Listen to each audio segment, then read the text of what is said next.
حكاية النهاردة حساسة شوية. إحدى المتابعات فرجاء اللي عنده كلمة كويسة، اقتراح، مشورة، نصيحة، أهلا وسهلا بيه. أي كلمة جارحة همسحها هي وصاحبها.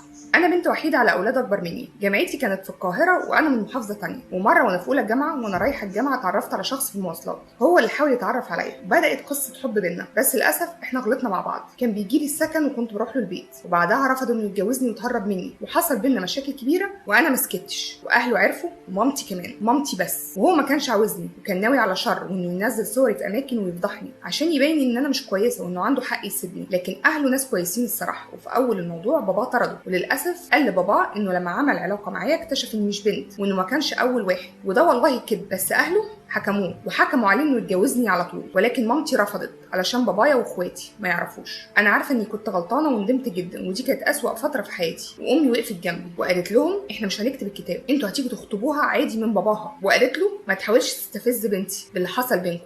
المهم احنا اتخطبنا، حبينا بعض قوي بعد الخطوبه، وانا طول عمري ماليش صحاب بنات كتير، هو بنت واحده بس، وكان عندي اصحاب ولاد برضه كنت عارفاهم من بابجي والسوشيال ميديا، وكنا محترمين جدا مع بعض، وخطيبي ما كانش يعرف الموضوع ده خالص، وكان رافض ان يكون ليا اصحاب ولاد، وهكر موبايلي وشاف الشتات اللي بينا وعرف اني انا بتكلم ولاد، على الرغم ان الكلام اللي بينا كان كلام عادي جدا. المهم عمل لي مشكله وكلم اهلي وقال ان انا بخونه، مع اني والله الكلام اللي كان في الشات عادي جدا، مفيهوش اي مشكله، عباره عن ميمز بنلعب بابجي، ما فيهوش اي حاجه وحشه، ولكن هو ساعتها شتمني وسابني وعمل لي مشاكل مع اهلي واهله، مع اني انا وهو كنا بنحب بعض قوي وانا اتعلقت بيه قوي، بس هو غيرته بقت فظيعه وشك غير طبيعي. وفي واحد من اعياد ميلادي حصل مشكله بيني وبينه واتخانق معايا وخصمني 20 يوم، وانا كنت بعيط وزعلانه. والدي لما شاف كده راح قال له كل حاجه اسمه ونصيب، كان لغايه الحته دي هما ما انفصلوش، لكن لغايه الجزء ده والدها هو اللي بوظ الخطوبه او فشكل الخطوبه، لكن الاهل ما خدوش الشبكه لغايه دلوقتي لانهم عارفين اللي حصل بينا. وبعد ما سيبنا بعض شويه رجعنا لبعض، مش بشكل رسمي، مش مرجعوش الخطوبه بشكل رسمي، وقعدنا سنه مع بعض كويسين جدا، وبعد كده ابتدى يختفي كل شويه، وكان بينا مشاكل كتير، وانا كنت معرفه على مشروع عاوزه افتحه،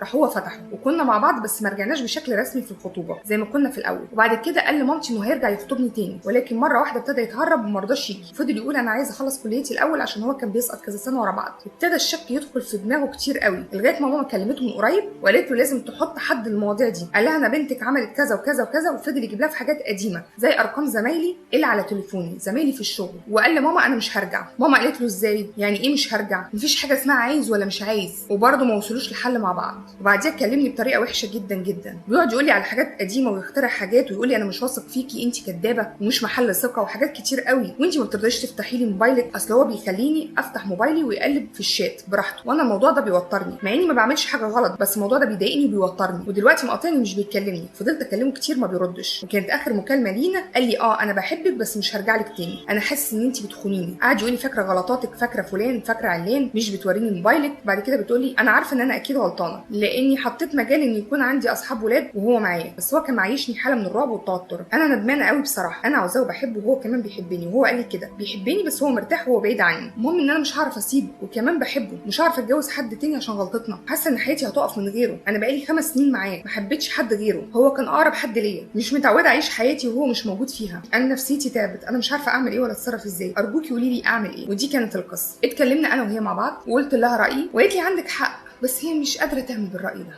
فهتسمع كمان ارائكم. رايي اللي انا قلت لها ان كل اللي حصل من الاول ده كان غلط، وغلطتها زي غلطته، لكن الواقع دلوقتي ان في 2 هيتجوزوا بعض مجبرين. قلت لها طالما بيشكك فيكي من دلوقتي وبيقولك انت كدابه وانت بتخونيني وده ما بيحصلش، يبقى هيعمل ايه بعد الجواز؟ لما يتقفل عليكوا باب هيعمل ايه؟ عدم ثقته فيكي ده هيوصل لغايه فين؟ للاسف في قاعدة في عقول الشباب، مش هقول المصريين، الناطقين باللغة العربية كلهم، إن البنت اللي عمل علاقة معاها خلاص ممكن تعمل علاقة معاه ومع غيره، فبيبقى خايف ومرعوب، عشان كده يقولك البنت اللي عمل معاها علاقة ما تجوزهاش، على اساس انها هتسيبه من هنا او هيدور ظهره من هنا وهي هتعمل علاقه مع حد غيره. بالنسبه له الختم هو اللي بيضمن له صدق البنت اللي قدامه، الختم المزيف الوهمي اللي اسمه غشاء البقره، اللي الدكاتره ليل ونهار بيقولوا انه مش مقياس، ولكن مفيش فايده. العفن لما يترسخ في العقول ما بيطلعش بسهوله، ممكن تكون بنت وفيرجن وكل حاجه وعملت كل حاجة تانية بدون حدوث علاقة كاملة، لكن يجي الولد يعمل علاقة مع بنت وهو بيحبها وبتحبه ويغلطوا مع بعض ويبقى واثق فيها وبيحبها وكل حاجة قبل ما يحصل العلاقة، اول ما تحصل علاقه ما شاء الله سبحان الله الثقه دي كلها تروح في الارض، وكأن السوليتيب اتشالت، فهي بقت كده خلاص. انا قلت لها وشايفه ان علاقتهم دي هتفشل، ممكن تنتهي بالجواز، بس الجوازه دي مش هتكون سعيده ابدا، لان هو من العقليه اللي انا بتكلم عليها دي هيفضل طول الوقت شاكك فيها، عملت كده معايا يبقى عمل كده مع غيري، اصلها كده جريئه، هتعمل ايه بعد الجواز؟ مش يمكن تخني؟ فهيفضل طول الوقت حاطط الموضوع ده قدام عينه، وبعد الجواز الموضوع هيبقى اسوأ. قلت لها هيكتم نفسك، هيحبسك، هيحط لك حدود في كل شبر جوه البيت وبره البيت، مش هتحسي معاه بالسعاده ولا بالحب اللي انت بتقولي عليه. وما زلت عند رايي، مش عشان هي عملت الغلط، هما الاثنين غلطوا، لان احنا هنا بنبص دايما للمنظور ان في قصه زي دي البنت هي اللي غلطت لكن هو ما غلطش، لانه سبحان الله بيتفرجوا على الكوره ليل ونهار، بيقول لك ميسي وكريستيانو وفلان وعلان وترتان وكل لعيبه الكوره دول مراتاتهم اللي اتجوزوهم قعدوا معاهم 10 سنين قبل ما يتجوزوهم، وبعد كده اتجوزوهم 10 و15 سنه. سبحان الله، هي الرجاله دي كانت واثقه في الستات دي ازاي؟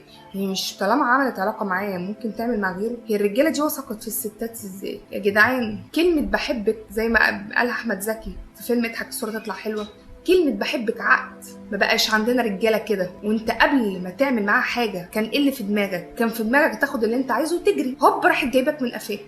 وانا استجدعتها في الحتة دي، انها راحت قالت لمامتها وراحوا لاهله، هو انت مش عشمتها بالحب والجواز؟ مش طلع بحبك وهتجوزك؟ مش طلع العقد ده من بقك؟ يبقى هتنفذه. مش لازم واحد زي ده يحس ان هو خد حاجة وجري، حرامي سرق حاجة وجري، طالما وعدها ينفذ وعده. مع اني انا شايفة ان الجوازه دي هتبقى فاشله بكل المقاييس، هيبقى فيه دايما الشك عباره عن قنبله موقوته في العلاقه دي. ليه؟ لان هو بني ادم راسه كده، دماغه كده، متركبه كده. لكن انا اللي بقول لك الجوازه دي هتبقى جوازه فاشله لو اختي او لا ما اتجوزوش حتى بعد اللي حصل ده، لانه هيفضل شاكك فيها طول الوقت، هيعذبها. كل الحلول الصح دايما بتبقى صعبه، دايما بقول الحل السهل انها تتجوزوا ويتطلقوا بعديها بفتره واو الموضوع خلص. الحل الاصعب ان انا ابعد عن شخص شاكك فيه وما يحبنيش، واكون واضحه وصريحه مع الشخص اللي ارتبط بيه بعد كده، وده الحل الصعب اللي بيجيب وجع دماغ كتير. لكن الناس بتستسهل الحلول السهله، مع ان الحلول السهله مدمره على المدى الطويل، تبقى سهله في ساعتها لكن اثرها بعد كده بيدوم وقت طويل.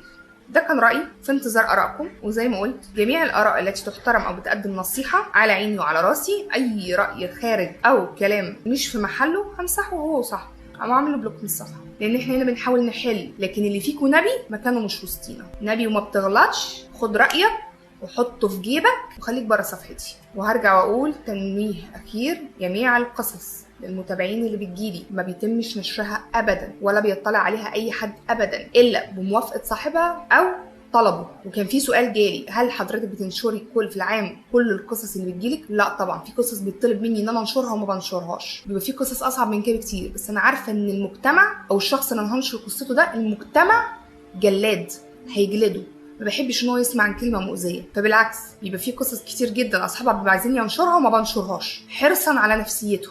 في النهاية كانت معكم فيبي أنور السيناريستية، ويومكم سعيد.